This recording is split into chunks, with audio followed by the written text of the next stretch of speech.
Good evening. Is anybody nervous? I am, I can tell you that right now. So tonight, it's about love and passion. And the way to have a beautiful life, you need to be happy and productive. This is what it's all about. So tonight, it's one of those stories. For some of you that are not golfers, Pete Dye is the best golf architect ever, in my opinion, but also in many opinions. So Pete Dye, we were lucky enough that he built 90 holes of golf here at Casa de Campo. So Pete Dye was born in Urbana, Ohio, and before he was born, his dad built a 9-hole golf course. And Pete Dye became a very good golfer. He even won the Ohio State High School Championship. At 18 years old, he decided to join the Army. But before he was finished with his training, the war ended. So they sent him to Fort Bragg to maintain a golf course.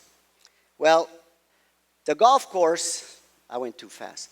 The golf course that he built also was Donald Ross. Donald Ross was one of the best legendary also golf course architect. So Pete from there went to Rollins College. He met his wife. They had 2 kids, PB and Perry. And all time in his mind, he wanted to become a golf designer, a golf architect. Well, he had to make a living, so he became an insurance salesman. Did very well as an insurance salesman. And eventually he built a few golf courses. And to get better, he went to Scotland with his wife and studied golf course architecture, see all the rest of the things that he could learn and get better. And by the time he came back, he actually was a little bit, his style was born at that point. And in 1968, he was brought here to Casa de Campo to build a golf course. Well, I was born in 1948 in Montreal, Canada. And before I could walk almost, they put skates on my feet. And the only thing I wanted to do was to become a professional hockey player. Well, by the time I was 18, one of my coaches came to me and said, Gilles, tu sais, tu es un bon joueur, mais qu'est-ce qui arrive si tu te fais blesser? So what it was, Gilles, you're a good player, but what happened if you get a bad injury? So I didn't have a backup plan. But lucky enough, a coach from Michigan State University came and recruited me. And I went to school at Michigan State. I got there, I couldn't speak English. My grades were terrible, but I could skate and score. So I got in. I did stay there 4 years, and to surprise of many people, I did graduate. But during that time, I suffered some pretty good devastating injury that was really hurting my career as a hockey player. But during the time that I was there, all my buddies were going to Florida and having a good time, spring break. I was stuck there to some rehabs and stuff like that, so I started to learn how to play golf. I had played golf a few times, but I started to practice and play and really go at this. And it's hard to believe, when you think about this, a devastating injury, all of a sudden I learned to play golf, and this what changed my life. So after I finished it, I did play professional hockey for a while, and I got beat up pretty bad. So I decided, and I was hired at Colgate University as an assistant hockey coach. Well, during that time, the golf pro retired. So they said, Gilles, why don't you take that? You can play, and why don't you take that over? So I did. I was there 5 years, and all of a sudden, I get a phone call from somebody that said there's a position in the Dominican Republic as a golf director. My first question, where's the Dominican Republic? So the only thing they told me is that it was warm. I knew that a little bit. It was warm. I wasn't great in geography, but I knew that.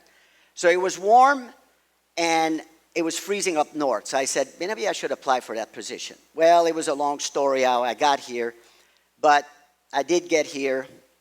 At the time, my wife was pregnant, and we landed in Santo Domingo, and we drove from Santo Domingo to here. I have to say that during the 2-hour drive 40 years ago, I was thinking I made a major mistake because I've seen more goats and chicken on the road than I've ever seen in my entire life. So, so we get to Casa de Campo, and you know, it's beautiful, and I look at the teeth of the dog and lynx, and you know, it's great. But it's not the Casa de Campo that you see today.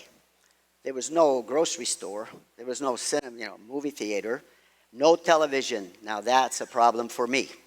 And then to make a phone call, basically you had to call the operator, and it took you a while to get it, you know, to get back. So but we decided we were going to do that. So I started to work, and I had to meet Pete Dye. I knew about Pete Dye, but I really did, you know, I knew who he was, but I never met him. So I met him the first time. We sat on the back of the 9th green, and we're talking, and he's asking me questions about if I know about maintenance, if I know about this, and I can see as I'm talking, his head is kind of going down, and finally he gets up and walks away, and he says, obviously you don't know shit. So I said, oh my God, what am I going to do? The most important guy in the world, and I'm already in trouble. So he came back a couple days later. He gives me a list. He said, get to with the superintendent, who's at Nunez Malena, who's still here. And he says, get things done. Well, I went back to my office, and I look at the list, and I went, I can't read this. I don't know what he learned at Rollins College, but it was sure not penmanship, I can tell you. So he came back 3 weeks later, and he said, Jill, you didn't get anything done. I said, Mr. Dye, I can't read anything you write. I said, I don't know what it is. He said, well, you better start walking with me. So I start walking with Pete Dye, and, you know, we were out there walking and, you know, playing a little golf. And then I got to the golf course one day, and I said to him, you need to take this off here. I got to the golf course, and I asked Pete, and I said, how did you come up with the name Teeth of the Dog? So he said to me, well, he said, I was walking with some worker one day, and I was close to the water, and he said that I walked close to the shore, and one of the workers says, Senor Pete, be quiet. Be careful. This is diente de perro. What is that? Well, he said, teeth of the dog. So he said, bingo, that's the name that we're going to name this golf course. Because originally it was Cahuilis 1, and when we built the second one, Lynx, it was Cahuilis 2. So he changed it, teeth of the dog. Well, this is the most beautiful course, and it's all over now. You know, people see it. And we changed the name to Teeth of the Dog, so it's catchy, right? And people see there's 7 holes on the ocean, and, you know, it's all over. And at that point, in 1972, that was way before I got here, Golf Digest came and made, you know, all kinds of story about it, and Sports Illustrated had a bathing suit, you know, fashion show. It's too bad I wasn't here. Was that 72? But eventually, you know, we did well, and we got to the point where, you know, Pete always wanted to do some other things. But we came to the first Christmas. So I get to Christmas, I get a call from Pete Dye, and he said, Jill, I want you to come and play golf with me this afternoon. So, you know, Christmas, my daughter actually was born a couple weeks before that in La Romana, and Dr. Canela's clinic, and so I go play golf, and I get to the first tee, and he said, well, Jill, you ruined my Christmas. I said, what did I do now? So he said to me, he said, well, you gave your wife that just delivered a baby, your daughter, 2 orange dozen golf balls. I said, yeah. I said, do you see any stores around here where I can go shopping? I said, what did you give to Alice? He said, nothing, but it's a heck of a lot better than 2 dozen golf balls. That's all I can tell you. So that's how we started the whole thing. I'm thinking, oh my God, there we go again. I'm in trouble. So at one point, he said to me, he said, look, he says, we need to get some golfers over here. So we started getting, you know, I said, okay. He said, I'll take care of the golf course. You learned, you know, to bring golfers. So I started putting some tournaments together, and I was calling some of the people that were already here, some friends, and we started getting some golfers. And eventually, we were, you know, doing pretty well. So Pete says to me, we're going to build another golf course. Okay? But he said, I want you to come with me. He says, I want you to be out with me. Well, I went out with him, and we walk. I mean, if you can imagine, when you drive out of here, you could see these fields and all that stuff, and I just couldn't see. And we were walking, and my legs get cut up, and Pete imagined all these beautiful holes, and, you know, La Romana Country Club, and I'm thinking, what the heck? So finally I have the courage to say to him, I said, Pete, look, I can't see anything. He said, okay. He said, I knew that all along. I only brought you because you take notes, you talk with me, and if I fall down, you're going to pick me up. So I did walk with him, and eventually built this amazing golf course. Well, I get a call one day, and he said to me, Jill, he goes, look, I'm in Florida right now. He says, I want you to come to Florida. I got a bag I want you to take back to the DR. So I go back to his house, and I said, what is in there? He said, don't worry about it. Just put it in your golf bag.